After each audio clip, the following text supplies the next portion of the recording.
guys, coffee shop தான் next போறோம் தெரிஞ்சோன்னா அவ்வளோ ஹாப்பி ஆயிட்டேன். பிகாஸ் டீ காஃபி அப்படின்னா எனக்கு ரொம்ப பிடிக்கும். என்ன மாதிரி காஃபி செய்யறாங்க, எதெல்லாம் கொடுக்க போறாங்க அப்படின்னு தெரிஞ்சுக்கு முன்னாடி ரொம்ப எக்ஸைட்டடா இருந்துட்டேன் போல. கக்கா காஃபி தான் குடிக்க போறோம் அப்படின்னு தெரிஞ்ச உடனே என்னோட ரியாக்ஷனே மாறிடுச்சு. பட் அதுக்கு முன்னாடி எக்ஸைட்மெண்ட் நீங்களே பாருங்களேன். ஸோ காஃபி டீ குடிக்கிறவங்களுக்கான ஒரு பிளேஸ்க்கு நான் வந்திருக்கேன். செம்ம ஹாப்பியா இருக்கு. நான் நல்லா குடிப்பேன், ரசிச்சு குடிப்பேன். இவங்க வெரைட்டியா கொடுக்குறாங்க.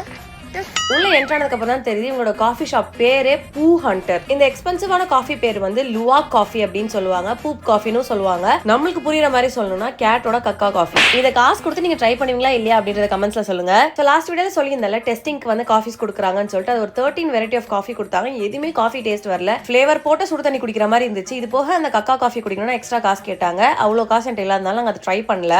நெக்ஸ்ட் லஞ்ச் சாப்பிட்றதுக்கு ஒரு சூப்பரான பிளேஸ்க்கு வந்திருந்தோம். சத்தியமா அது ஹோட்டலா இல்லைன்னா வேற ஏதாவது ரெசார்ட்டுக்கு வந்தோமான்னு தெரியல, அவ்வளோ நல்லா இருந்தது. இங்க ஃபுட் டேஸ்ட்டுமே நல்லா இருந்துச்சு, ஆனா காசு கொஞ்சம் அதிகம் தான். என் ஆன்செஸ்டர்ஸை மீட் பண்ண போறோம் நெக்ஸ்ட் வீடியோல பார்க்கலாம். until bye bye.